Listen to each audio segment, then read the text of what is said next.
Hi, I'm Ariel and I'm here with Skully Designs. Yesterday we learned how to make these great hand warmers, and today we're going to step it up a notch with some rejuvenating face masks that we can reheat and use to help relieve stress or just get a good nap.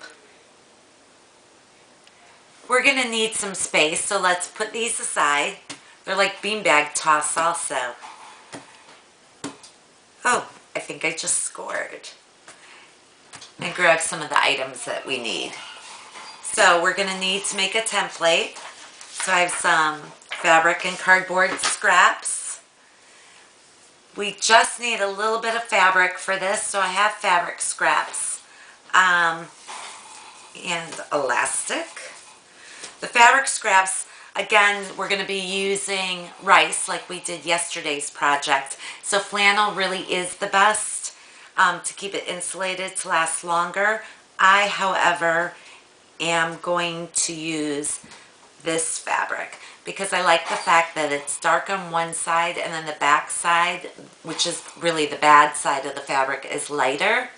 But for an eye mask, it's always good to have one side dark and one side light. So I'm just going to use this and flip-flop it, and you can't really tell that that's the bad side unless you know it, which I told you, so you know.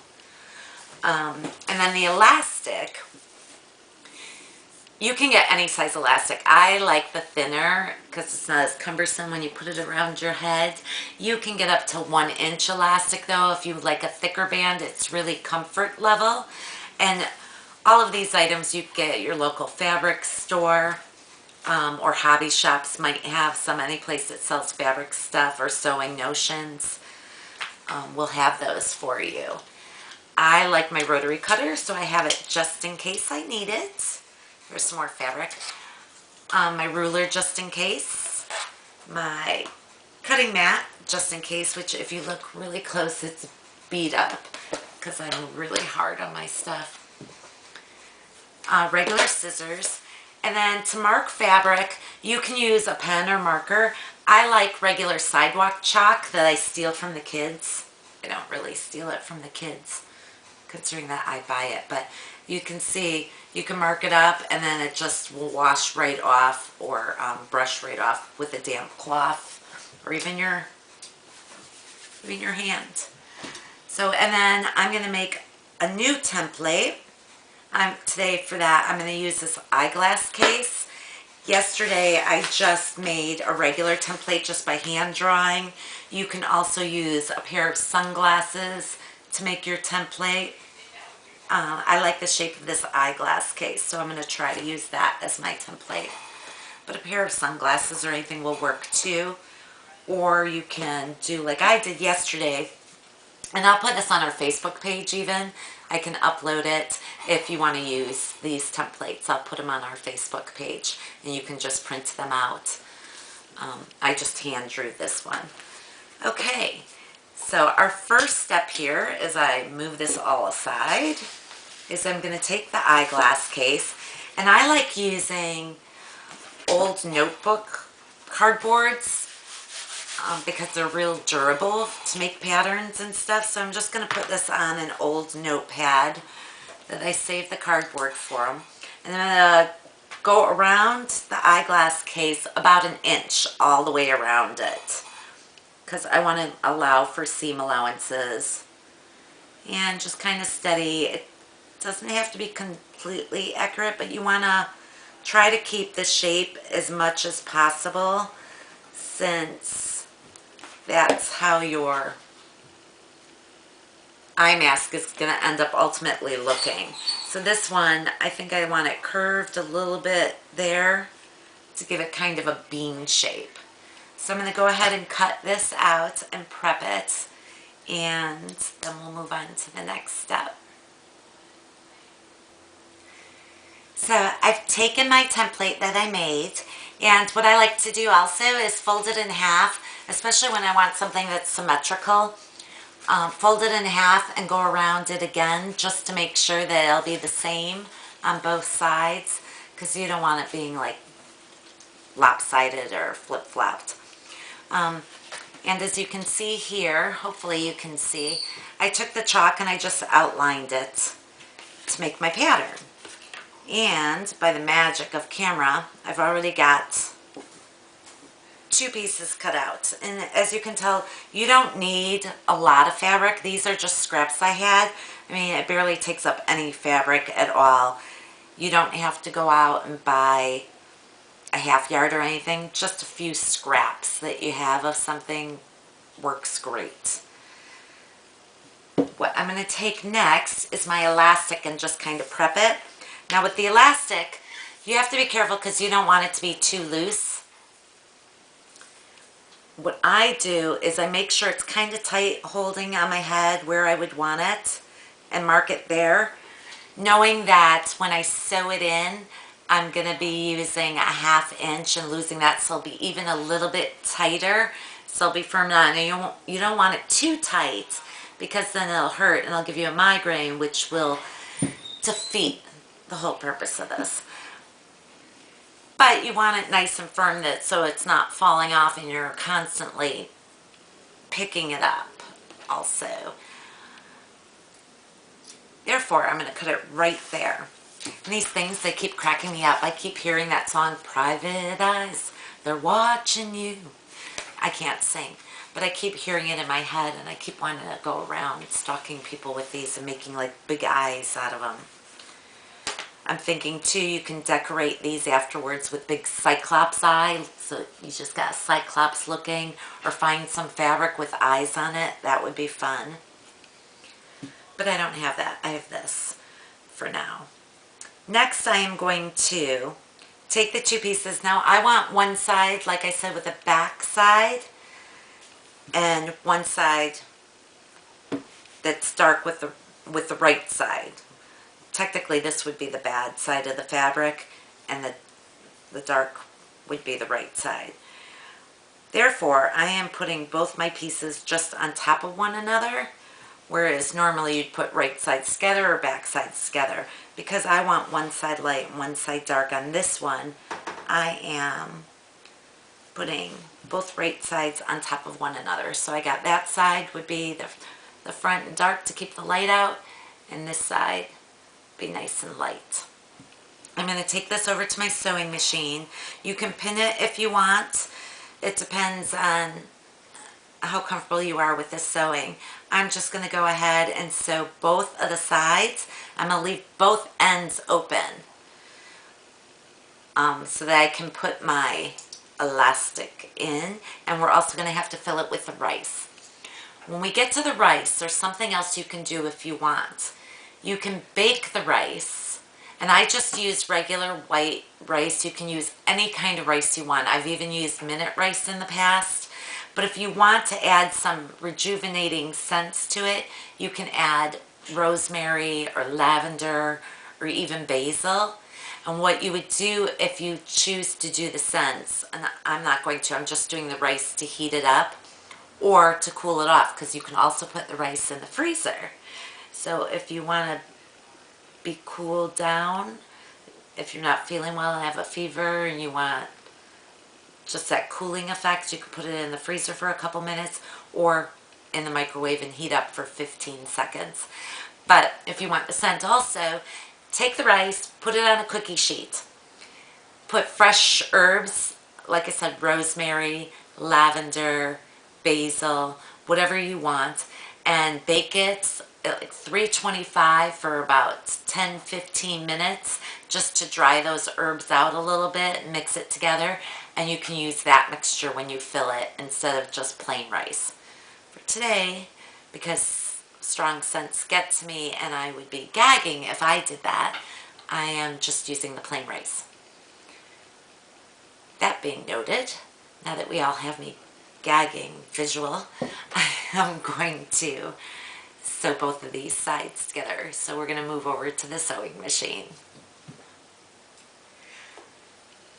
Okay, so I have my fabric here in the machine and I've started to sew. I did put one pin on each side just to kind of hold the pieces together for myself. I backstitched when I started, and I'm going to backstitch as I end. I'm keeping a 1/4 inch seam allowance along, and I want it consistent as possible because it'll change the shape if you're inconsistent. And I just let my machine follow myself around the curves here. I'm coming to the end of the side, and I'm going to back stitch again.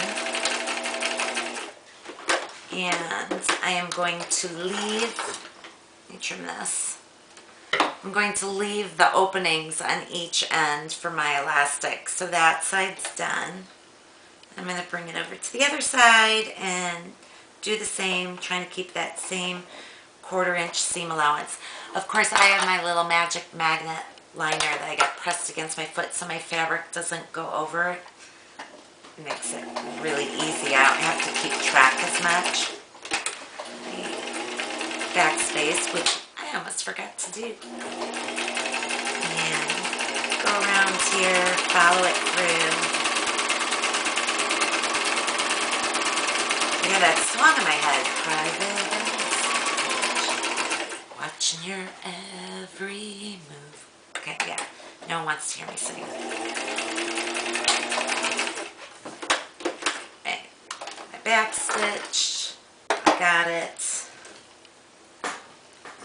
Trim all these threads. And what I am going to do now is I'm going to turn this tube. I'm going to finish trimming. I'm going to finish trimming my threads is what I'm going to do. And I'm going to turn this tube inside out just so you don't see those. We're still going to see some at the end. Now, if you don't have a sewing machine, you can by all means sew this by hand. It's just going to take you a lot longer.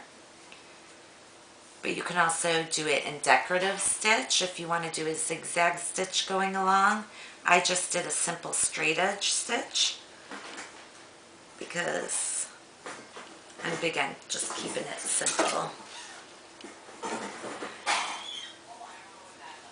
Now, there are tricks to turning tubes, but this tube's pretty wide that I don't even need to use any of those tricks. I am just going to turn it in.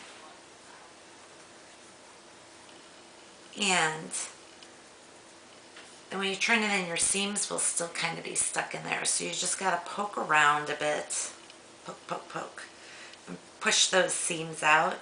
If you want to use the iron to get a nicer, crisper, you can. I'm just going to keep pressing and pushing out and then press down with my hands. You can see I kind of got a little bean shape. My bean was a little narrow. You can make yours wider if you want.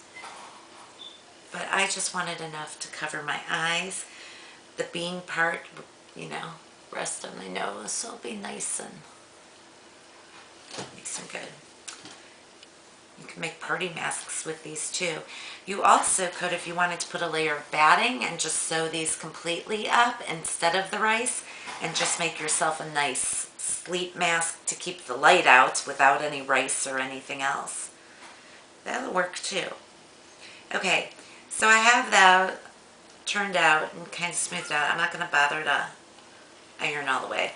I'm going to take my elastic and my beanie arch is at the bottom where my nose would be. So you can put your elastic up on the top if you want.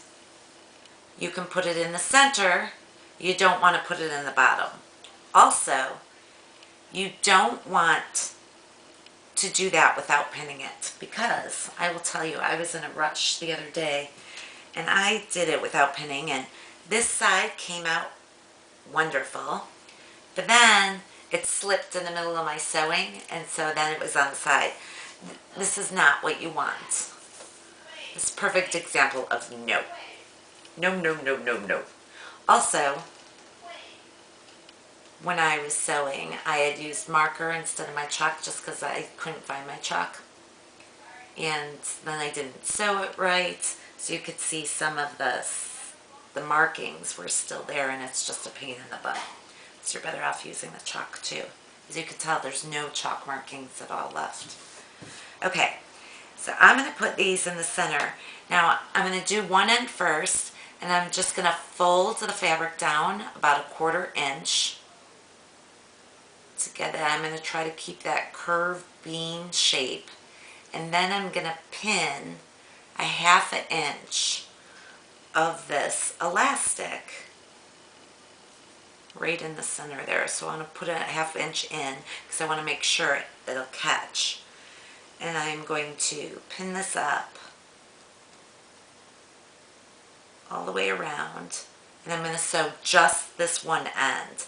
The other end we're going to keep open, and we're going to fill the rice and or rice and herbs before we do the elastic part. So let's get this pinned up and sewn, and then we can fill our rice.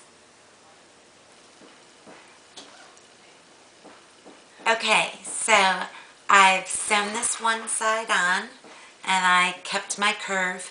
Now, as far as thread, I usually almost always just use my basic black or white threads sewing. I know a lot of people like to match up their threads with their fabric, so take that into consideration too when you're making a project.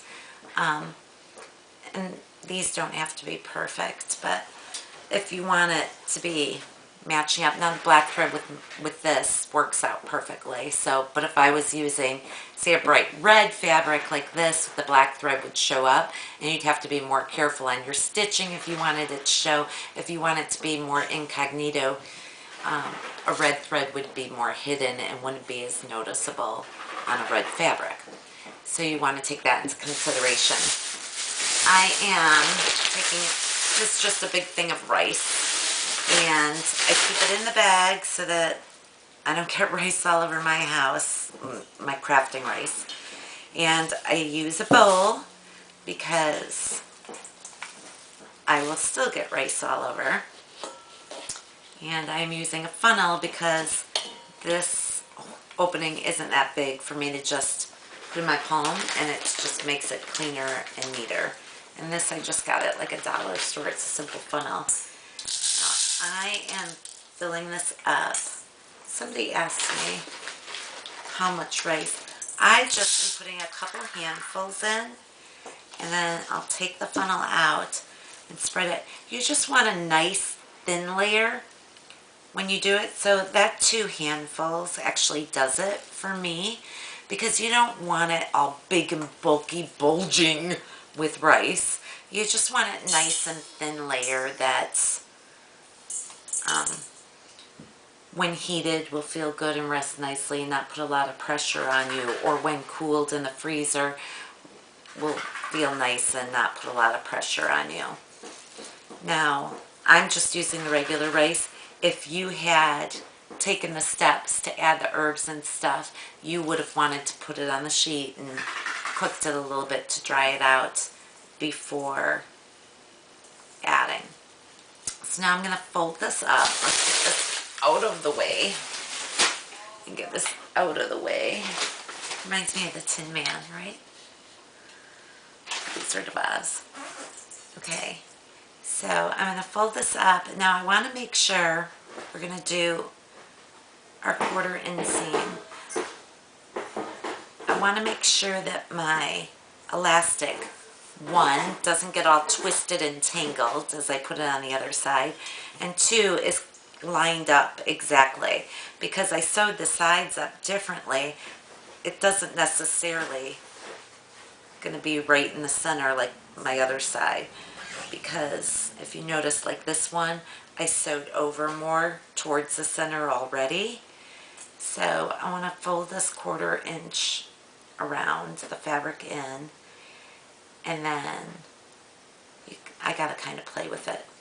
And then I'm going to put the elastic so that it's lined up exactly directly across, so you know you don't end up with this lopsided.